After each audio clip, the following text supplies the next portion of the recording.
Another feature of this machine I want to show you guys is recordable mode, sometimes called playback mode. What it is, it's like using the manual mode, but you can save every step you did and play it back. So it's a very highly customizable way of wrapping your pallets. It's a very unique feature of this machine. So let's show you how it works. So when you go here, first of all, you're going to hit record and then start. Once I hit start, it's going to count everything that I do. So like manual mode, I'm going to do the turntable, start spinning that. And then I'm going to raise the carriage up. You see the carriage, you notice it's going up because I'm holding it down. Now I'm going to keep it right there and let it wrap in the middle for a little bit. If you look at the display, you'll see that I'm at step 3 because I only did 3 things.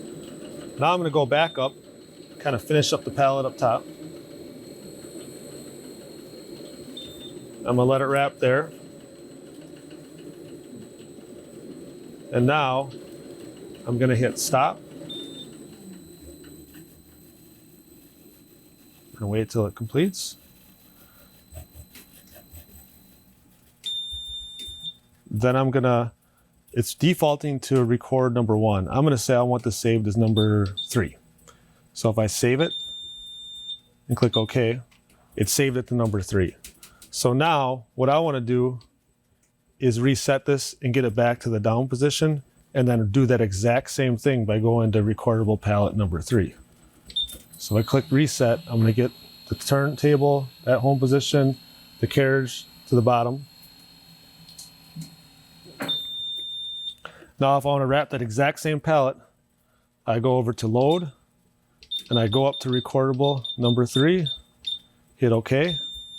And now if I hit start, it's going to start counting back those 5 steps. So this is going to be the exact same way I just wrapped the pallet. Notice the carriage is going up. It's going to stop in the middle. Step number 3 it's at.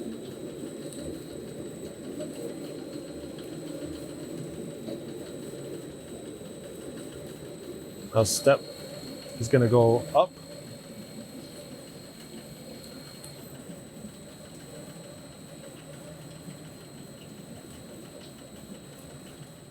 So there, I just completed the exact same wrap that I recorded earlier.